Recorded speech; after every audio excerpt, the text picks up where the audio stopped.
Hi friends, welcome back to my channel. Friends, office automation exam க்கு எல்லாமே நல்லா prepare பண்ணிட்டு இருப்பீங்க. கம்மிங் சாட்டர்டே அண்ட் சண்டே தான் எக்ஸாம் நடக்க போகுது 14 and 15.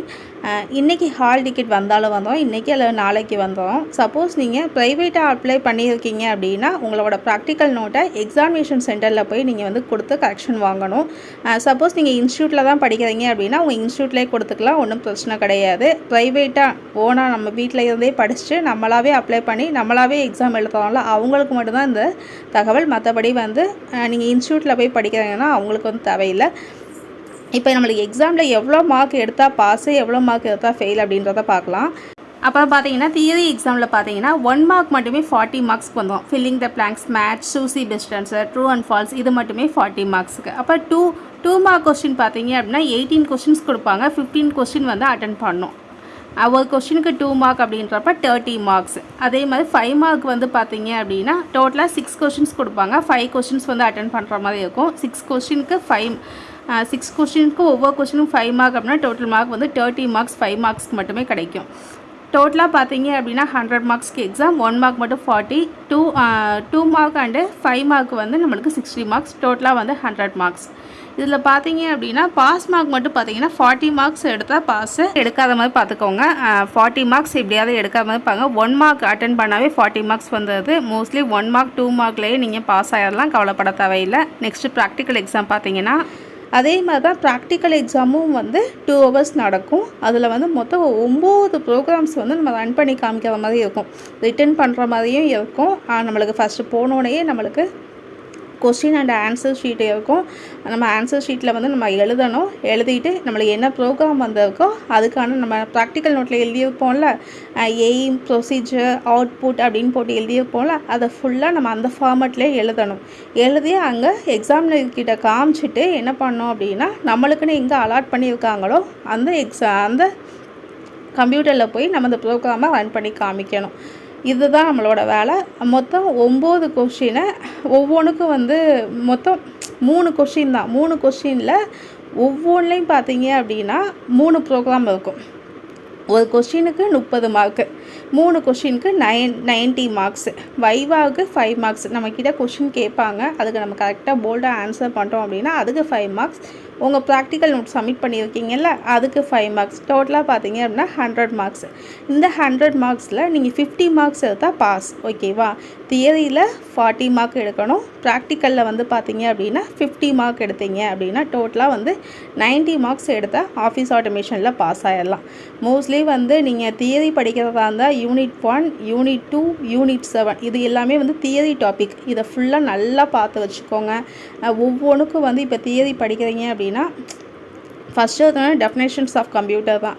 ஒவ்வொன்றுக்கும் வந்து டெஃபினேஷன்ஸ் பார்த்து வச்சுக்கோங்க. கம்ப்யூட்டரோட டெஃபினேஷன்ஸ், ஆப்ரேட்டிங் சிஸ்டமோட டெஃபினேஷன், அதுக்கப்புறம் எம்எஸ் ஆஃபீஸ், மைக்ரோசாஃப்ட் ஆஃபீஸோட definition, Word, Excel, PowerPoint, இப்படி ஒவ்வொன்றுக்கும் டெஃபினேஷன் மட்டுமே இருக்கும். அதை நல்லா பார்த்து வச்சுக்கோங்க. கண்டிப்பாக அதில் வந்து கொஷின் கேட்பாங்க.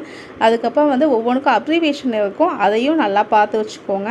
இப்போ 5 மார்க்லாம் நீங்கள் பண்ணுறீங்க அப்படின்னா நம்மளுக்கு பக்கமாக இருக்கும், கொஞ்சம் கஷ்டமாக இருக்கிற மாதிரி இருக்கும். ஹெட்டிங் பார்த்து வச்சுக்கோங்க, ஹெட்டிங்கை நல்லா நோட் பண்ணி வச்சுக்கோங்க. இப்போ ஃபஸ்ட்டு எடுத்தோடனே நம்மளுக்கு ஜென்ரேஷன்ஸ் ஆஃப் கம்ப்யூட்டர் அப்படின்னா 5 ஜென்ரேஷன் அந்த இயர் போட்டுக்கோங்க. அதுக்கப்புறம் வந்து அதில் யார் வந்து என்னென்ன வந்து ஃபஸ்ட்டு ஜென்ரேஷனில் என்ன கண்டுபிடிச்சாங்க, செகண்ட் ஜென்ரேஷனில் என்ன கண்டுபிடிச்சாங்க, இதெல்லாம் படிச்சுருந்துருப்பீங்க. அதெல்லாம் எழுதுகிற மாதிரி பார்த்துக்கோங்க. நீங்கள் ஹெட்டிங் வந்து படித்து வச்சிட்டிங்கனாவே மோஸ்ட்லி வந்து பாயிண்ட்ஸை வந்து நம்ம உள்ளே எழுதிக்கலாம். இப்போ ஒன்றும் இல்லை, கேரக்டரிஸ்டிக்ஸ் ஆஃப் கம்ப்யூட்டர் அப்படின்னா வந்து உள்ளே என்னெல்லாம் பாயிண்ட்ஸ் வரும்னு பாருங்கள். ஸ்பீடு வரும், அக்யூரசி வரும், இன்டெலிஜென்ஸ் வரும், வெர்சிலிட்டி வரும், ரிலையபிலிட்டி வரும், ஆட்டோமேஷன்ஸ் வரும், மெமரி வரும். அந்த ஹெட்டிங்காக அழகாக 7 ஹெட்டிங்ஸ் இருக்கும். அந்த 7 ஹெட்டிங்ஸையும் நோட் பண்ணிவிட்டு கீழே ஒவ்வொரு பாயிண்ட்ஸ் அந்த ஹெட்டிங்கை வச்சு எழுதுங்க. கண்டிப்பாக உங்களுக்கு வந்து 5 மார்க் கிடைக்கும். கொஞ்சம் டெக்னிக் வந்து யூஸ் பண்ணிக்கோங்க. மோஸ்ட்லி வந்து ஆஃபீஸ் ஆட்டோமேஷன் எக்ஸாம் வந்து இந்த அட்டெம்ப்ட்லேயே பாஸ் ஆகிறதுக்கான வழியை பாருங்கள். ஏன்னா நெக்ஸ்டெல்லாம் வந்து டைப் ரைட்டிங்கோடு நடக்கும், சிலபஸ் சேஞ்ச் ஆகும், அதனால் வந்து கஷ்டம்.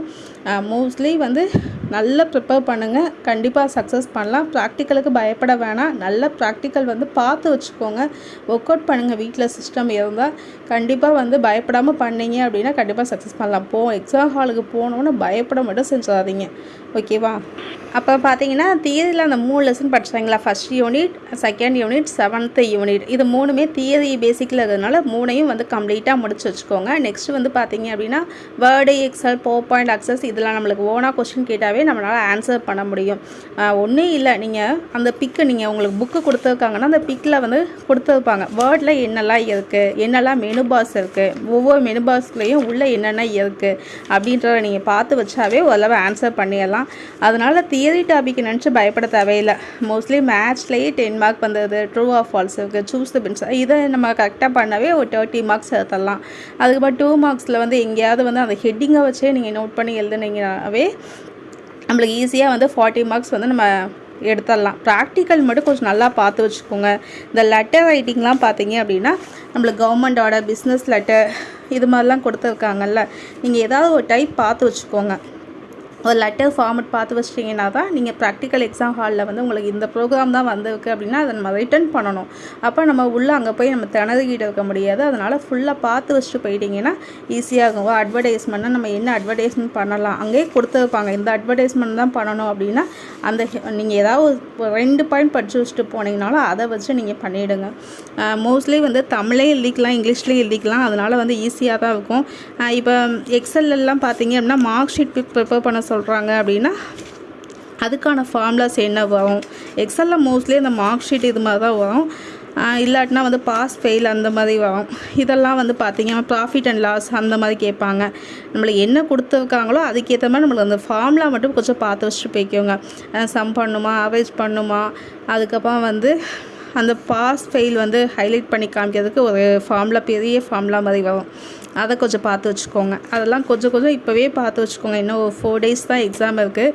கொஞ்சம் 4 days-ம் விடாமல் உட்காந்து பார்த்துக்கிட்டே இருந்தாவே கண்டிப்பாக நம்ம ப்ராக்டிக்கல் நினச்சி பயப்பட தேவையில்லை. ஒவ்வொருத்தவங்க ப்ராக்டிக்கல் நினச்சி பயப்படுவீங்க, ஒவ்வொருத்தவங்க தியரி நினச்சி பயப்படுவீங்க. 2க்குமே பயப்பட தேவையில்லை. ஈஸியாக நம்ம பாஸ் ஆகிடலாம். பயப்படாமல் பண்ணுங்கள். அப்புறம் நானுமே வந்து பார்த்திங்க அப்படின்னா டைப்பிங் வந்து போத் ஹையாக முடித்தேன். அப்போயுமே எனக்கு வந்து பயத்தினால தான் வந்து தமிழில் வந்து செகண்ட் கிளாஸ் வந்து வந்துச்சு. மற்ற எல்லாமே டிஸ்டிங்ஷன். இது மட்டும் எனக்கு செகண்ட் கிளாஸ் வந்தது கொஞ்சம் கஷ்டமாக இருந்தது. ஏன்னா பயம்தான்.